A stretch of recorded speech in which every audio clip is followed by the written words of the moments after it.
My name is Jeff Thorne. I'm on the developer relations team over at Aqua Security.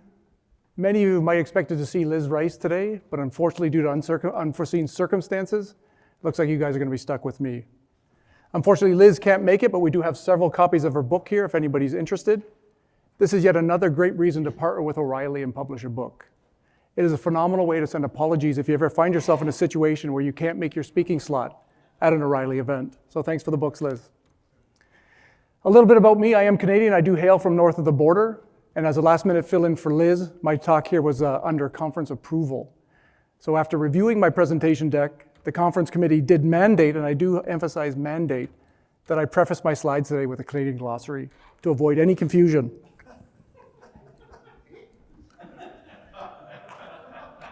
Here's a few of the terms that the organizers wanted me to elaborate on for a little bit more clarification. A boot. It is possible for a Canadian citizen to stop mid-sentence to point at a single boot, not a pair, a single boot, or a cloud server instance booting, but more often than not, we're trying to pronounce the term a boot. I guess I did it again. Give me a chance at this. About, close enough? Swiss cheese. Canadians will use the term Swiss cheese to refer to an ineffective hockey goaltender, as pucks can get by them as if their equipment had holes in it, similar to Swiss cheese. We also use this term to apply to a vulnerable Kubernetes cluster. Feeling blue. This could refer to a state of sadness or imply the Canadian in question has consumed too much Labatt Blue and should not be configuring Kubernetes RBAC roles. Feel free to stop me at any other point throughout the conversation today if I make reference to any other confusing Canadian terms, and bear with me with the accent. This is an excellent resource written for cluster operators that covers best practices around securing and setting up our clusters. I have absolutely no idea who wrote this book, but it was published by O'Reilly and you're going to want to add it to your bookshelf. The authors talk about hardening our clusters to prevent exploitation from attacks, but they also cover the human aspect in that we most often will want to harden and test our clusters to prevent from our own mistakes, or if we were feeling blue when we set up our clusters. Has this ever happened to anybody? I dropped a perfectly good donut last week up in Vancouver. That's not a pretty sight for a Canadian. We all love donuts up there. So how can we verify the configuration of our clusters? This is a fancy definition of pen testing that talks of practices of finding vulnerabilities or holes that can be exploited in networks, systems, or application. What it really means is we get to act like a hacker or an attacker. Pen testing is a specialized skill set and a domain in and of itself. Here's an example of some of the tools that pen testers utilize in their pen testing efforts. There's also several organizations and certifications that cover this field. And what we're going to cover today, it's not a replacement for a full pen test, but it can help us address some of the low-hanging fruit in securing our Kubernetes clusters. So enough of these slides, enough of the talk. Let's find some open ports. Let's try some API requests. Let's start playing with some of our clusters and see what's open and what's not. But before we do that, I have a ton of Liz's books here, and I really don't want to take them back home with me. So let's do some trivia and give away some books. The Kubernetes API server offers both an insecure and a secure version of its endpoint. By default, typically, what ports are those APIs offered on? For Liz Rice Kubernetes Security's Best Practices book and an Aqua sticker, does anybody have a guess? Somebody said that back there? He's right. Good thing I didn't wear my tight jeans, so I get up and down off here. There you go. Oh.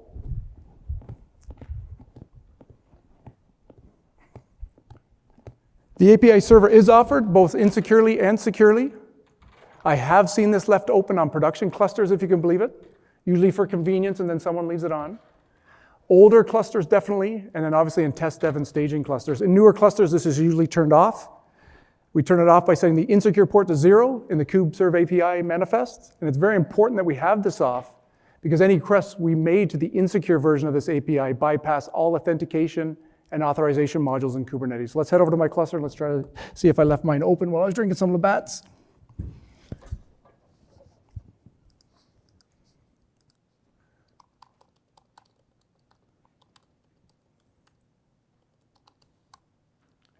And I do apologize, my butterfly keyboard has been acting up, so this could be a bit painful at times. So I have a 3-node cluster here. I've set up some domain aliases to make it easier for us. So let's SC for Swiss cheese. So that's going to refer to our head node. And Swiss cheese 3 will refer to the Kubernetes worker node number 2. Just a little bit of background. All right, let's curl this endpoint. 8080 is the insecure version. So let's see if I've left this open. Hopefully I haven't. And it looks like I did, unfortunately. So this could have been for convenience. Maybe I don't know what I'm doing. Maybe I did have too much beer, but we can see that we get quite a bit if we leave this open as far as what's available on this endpoint. Let's take a look at API v1 endpoint.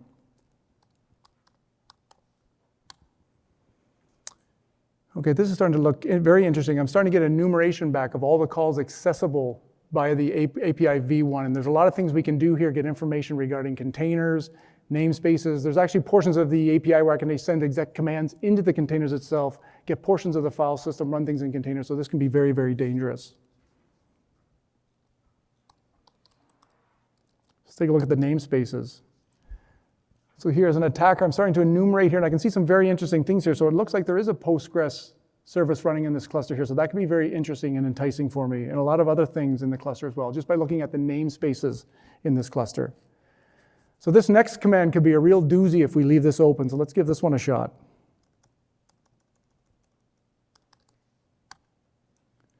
So pods, so now I can enumerate and see all the pods running in this cluster. So why is this important? So you think about it from an attacker perspective. If any of these images are publicly accessible, or if I have access to any of these images in any ways, I can start enumerating and profiling each of the layer in the container, looking at the packages and the dependencies, and maybe there's some vulnerabilities associated with that. Then I can start learning about how I can exploit these applications and get further access and control of this cluster. So it's very, very important that we shut this insecure port down. This is low-hanging fruit. In most cases, it'll be off, but believe it or not, I have seen this open in the field. Insecure port to 0, and very, very important, because anything that hits this API will bypass all authentication and authorization modules. Okay, trivia time. So now we're going to move to the secure API endpoint. And if we don't authenticate ourselves when we make calls to this endpoint, what user account will the Kubernetes cluster associate us with? I'll give somebody a hint.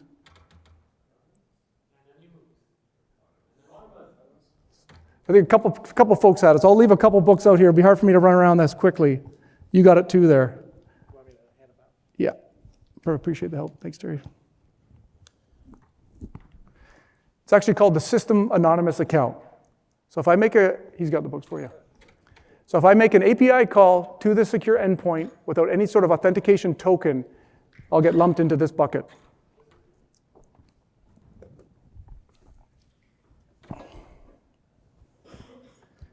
This account can also be associated with RBAC, so it's very important that we don't make any changes to this without knowing what we're doing. And you may be wondering, should we even allow anonymous access in general? But anonymous access is used for things like health checks and liveness probes within the cluster as well. So if we want to shut that off, then you got to think about, well, do I want to move all of those type of checks to mutual auth for health checks? All right, let's hit the secure endpoint, see how I'm doing on my configuration.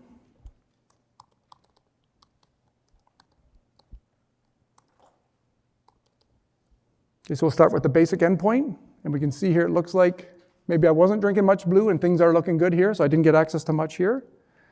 Let's try that v1 endpoint again.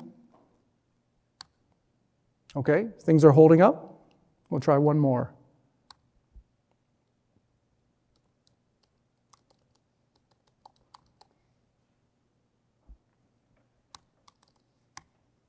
Okay, so it looks like everything's good here. I must have been sober when I set this portion up of my secure API. So let's try that health check and see if we can at least get access to that like we're supposed to.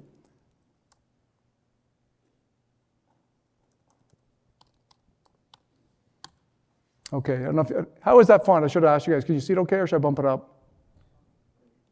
I'll bump it up. And we can see you're getting that okay. So the anonymous health check does work, so we're able to at least get that probe. But what if I could authenticate to the secure API as a known entity? What if I could get that Canadian passport? How can I get one of those passports? I'd like to get mine away. There's a couple ways we can do this. So we'll start with a little trivia to point us in that direction. Do pods in our cluster run under a service account? And if so, typically what service account do they run under if we don't assign one by default? I kind of gave you a hint there. I think someone said it over there.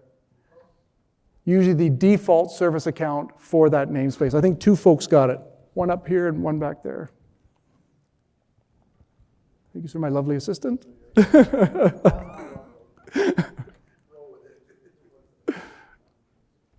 So just to summarize, every pod running under a service account, it's usually the default for that namespace, so we want to be aware of that. And there's a default token associated with that service account that the application in our pods can authenticate to the service, to that secure API with. And the token is provided and it's accessible to that pod, so the application in that pod can actually make API requests from the pod itself. So what if I can get a hold of a service account token that has privileges? Let's go see if I can get a token. And I'm going to cheat a little bit. We're going to simulate a compromised app. So I have a Jeff's Books application here. I'll show you what the Jeff's Books is later. I'm not going after a Riley business, so nobody needs to worry about that. Copy this pod.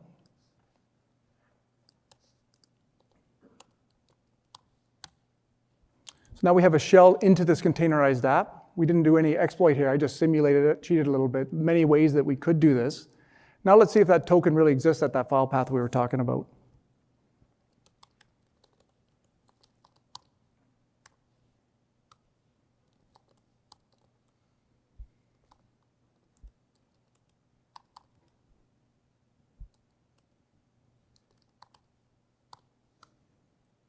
Keyboard's holding up pretty good. Okay, so I do have that token. It really is there. So if I knew what I was doing when I set up the RBAC, the roles, the role bindings with this token, then I should be okay. Maybe I don't know what I was doing. So let's try hitting the endpoint from the pod without the token to start and see what happens.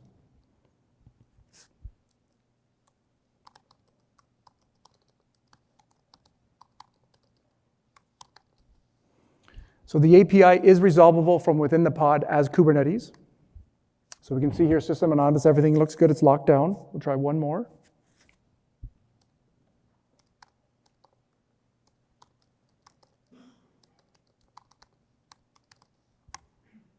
Okay, everything looks good. So now let's try that same thing with the token. I'll just need to add an authorization header, just bear with me. I was going to record videos, but I figured you guys would boo me off the stage if I did that.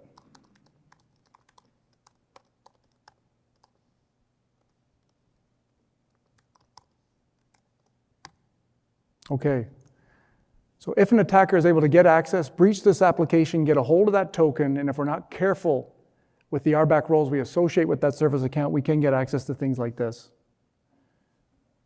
So there I'm getting access to the same type of container images, information that I can profile again. If these are any publicly accessible, any dependencies that have vulnerabilities associated with them, I can start profiling this application. So I'm going to echo this token before I exit out of here.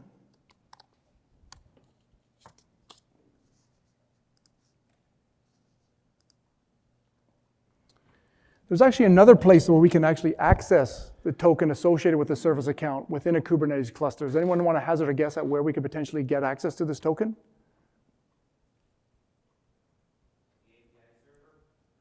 Good thing, a little more specific.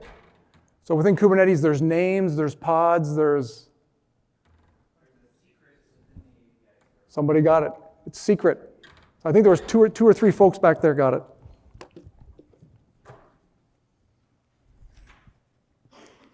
So now this is another thing we need to be cognizant of, the permissions around our secrets and who has access to our secret information. There's actually within Kubernetes something called a token controller that observes the service account creation. When a service account is created, it creates a corresponding secret token associated with that service account.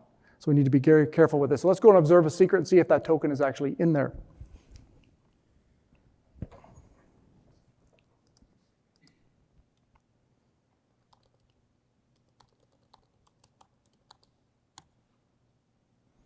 Okay, so there's my default token for my default namespace. Let's take a look at that.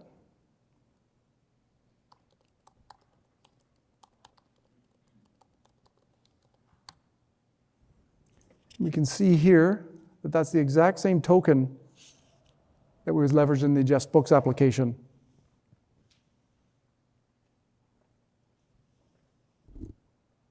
So we need to be very, very careful about who has access to our secrets. Let's see if I can get the same information from that insecure port.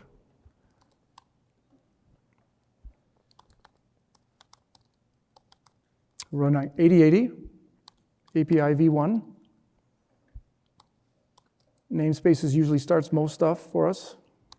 Default, secrets. And I'm going to copy that token there. So we can see you can also get that same token from that insecure API as an API request as well. So this is the exact same token, it just happens to be base64 encoded for this particular version here. So we want to be very, very careful about the permissions associated with secrets access as well. Okay, this one's most likely not exposed, but what does anyone want to hazard a guess on what the default port that etcd runs on?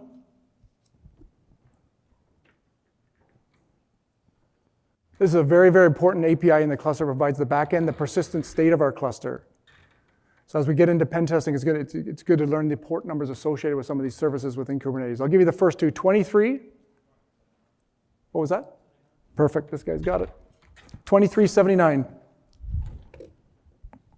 I'll give you the day off. I'll run it over. Good one.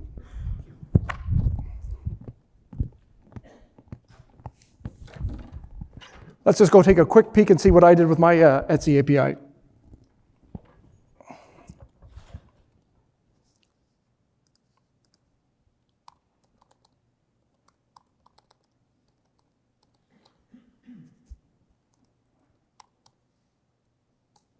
I'm just going to probe for the version. And we can see here I did get that back. So I did leave this open. So this isn't very important. So now the hacker and attacker, anybody interested in this, could start potentially probing this API, learning about the API, and then as I mentioned before, this does hold the persistent state for our cluster, so potentially even make malicious changes to the state of our cluster and our running instances. So we need to lock this down with what's called client cert authentication. So right now I've disabled the client cert auth, but we want to enable the client cert auth for this particular API. Everything we've done so far prior to the etcd has focused on the kube server API. So this was the first API that we looked at outside of the kube server API. And there's the client cert auth, and you want to make changes that, set that to true in that manifest file there. And I'll post this stuff online as well on GitHub as well if anybody's interested in trying these type of probes against your clusters. Another trivia. The kubelet API, so the kubelet API runs on every node within our cluster, does things like scheduling, monitoring containers, bringing containers back up that fail. What are the default ports associated with the kubelet API?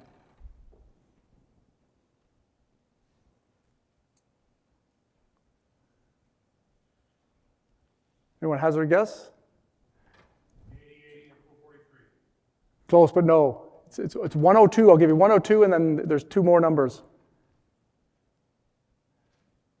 10250 and 10251. I'll give you a book for the guess. That was a good guess. I really don't want to carry these back. Thank you.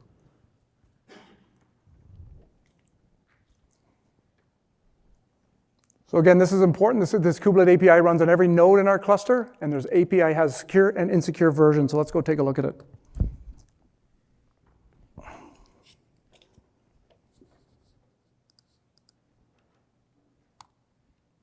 Let's try the insecure version first.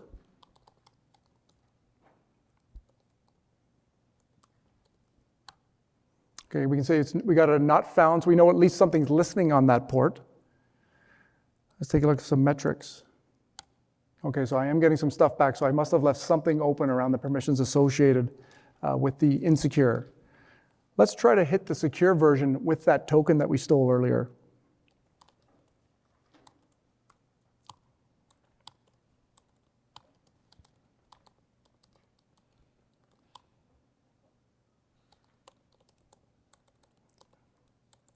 The B really acting up for me.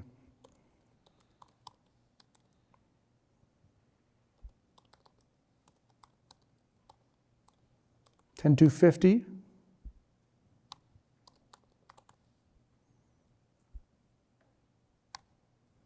Okay, so we can see that now that I have that token, not only did I have access with this token to the kube server API, this permissions, this role, this must be a cluster role binding associated that somebody left on this. So now I can have access to the kubelet API as well. So we're getting back some metrics. And then that doozy as well, let's try the pods. So let's give me access to the pods running on this particular node. And then we can see it's a bit difficult to read, but there's all the information that was similar to what we saw earlier regarding the pods running on this particular node. I don't know if you guys can see up at the bottom there, we can actually send executable commands to the containers as well through the kubelet API. There's several examples online of exploits where we can actually run and execute things, get directory listings back from the kubelet API to running containers as well. So this is a very, very important API. Okay, this is way too much curling and way too much work. I'm talking about this curling, not that curling. Every Canadian loves that curling. So let's try to simplify our life and run these tests again with a pen testing framework for Kubernetes designed specifically for Kubernetes called kube-hunter. This will simplify everything. Would have saved me a ton of time if I could have skipped all that curling.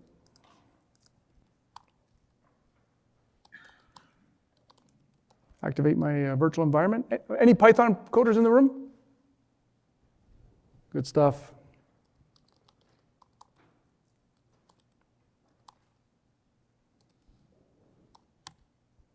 Okay, so we're going to run a remote scan. So I'm outside of my cluster right now. Let's do a remote scan against the head node.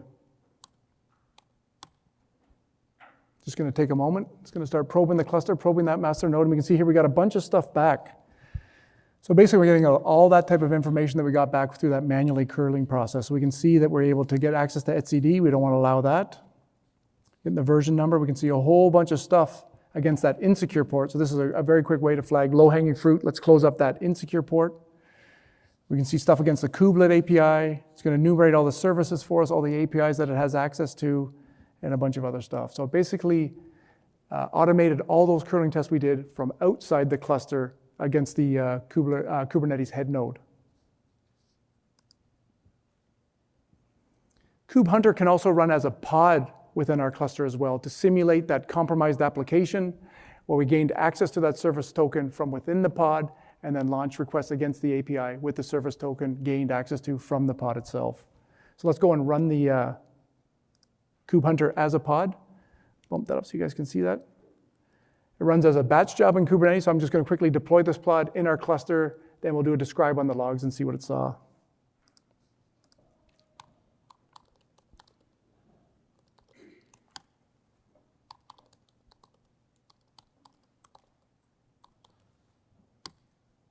There we go. So let's do a describe on that job.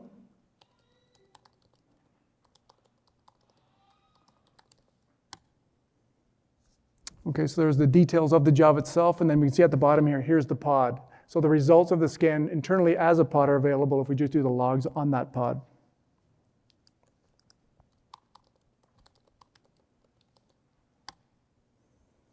Okay, we can see a whole bunch of stuff here.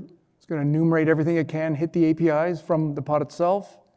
And then if you can notice these last two here, there's the service account token.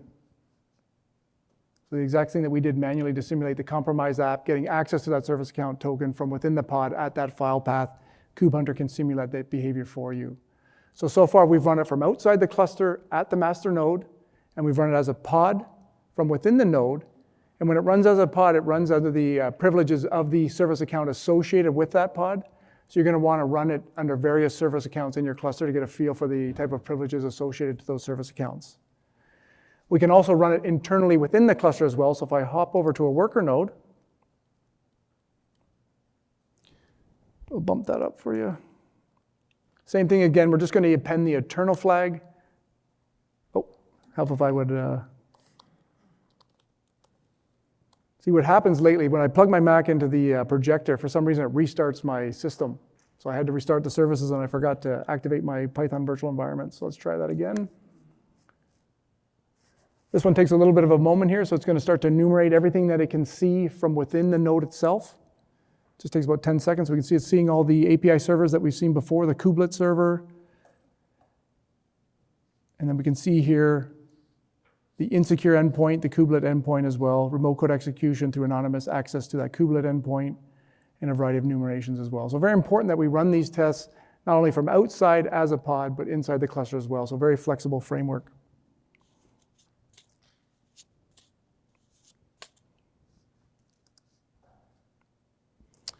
Okay, so everything we've done so far has been passive tests. We haven't changed our cluster state in any way.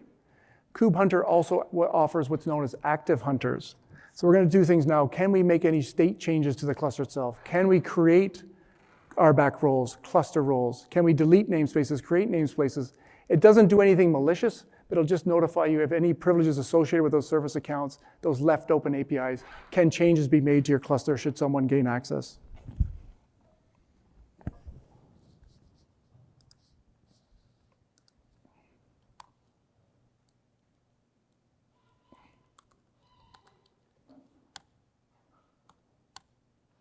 And we'll hit that against that Kubernetes head node again.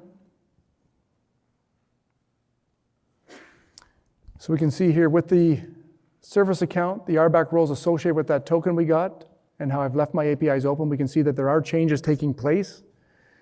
kube-hunter was able to create a privilege pod. That's definitely a no-no. We've created a cluster role. We've created a namespace. So things like crypto mining, if someone can gain access to type of privileges, they can create their own cluster roles, things like that, namespaces, launch containerized workloads on your clusters without your knowing as well, just through simple active changes like this.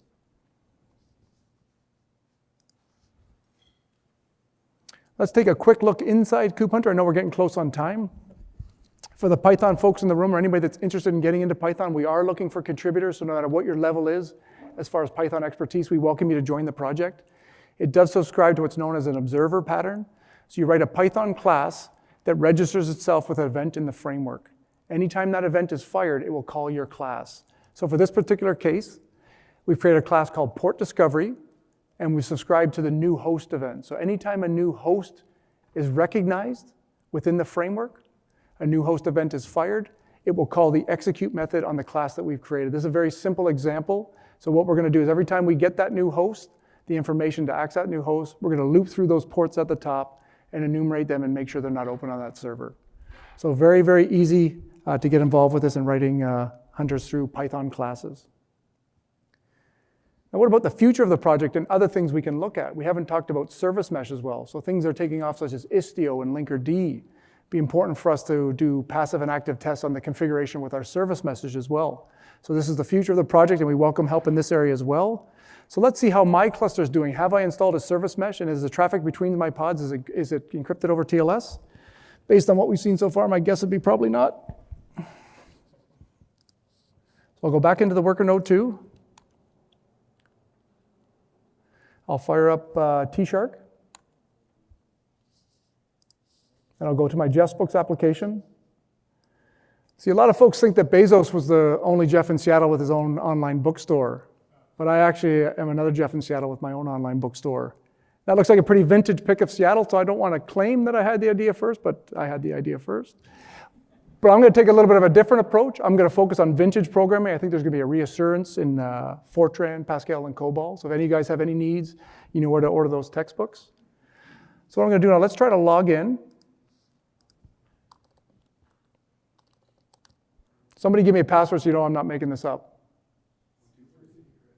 What was that? Super secret. So 1, 2, 3, super secret. Let's try that. Okay, let's go back over here. We can see this here, 1, 2, 3, super secret. So I am seeing, this is SQL Alchemy. It's a Python application. So I am seeing the call from the front end to the back end. I'm not even hashing passwords. Obviously, my coding skills are pretty weak. But this is completely in the clear, and I'm able to see this. So this would be a great place to start creating hunters here to see, do we have a service mesh installed? What is the configuration around the service mesh? Is the traffic in the clear between pods? This is a terrible setup for Jeff's online books. So I've left myself open to Bezos to take this site down. Okay, just to summarize, it is an open source pen testing framework for Kubernetes. Allows us to see what an attacker would see. It saved us all that manual work in checking the vulnerable state, the configuration of our clusters as well. We looked at some active and passive testing. I know we threw a lot at you in a short period of time. We only had about 35 minutes. And again, as I say, we are looking for contributors. Any questions? I really appreciate your time. Here's the link to the GitHub. If anybody's interested, I will be here after. I got tons of books if anybody wants books. And again, I really appreciate you guys sticking around. I know it's been a long week and we're getting to the last few sessions here, so I really appreciate your time. Thank you very much, guys.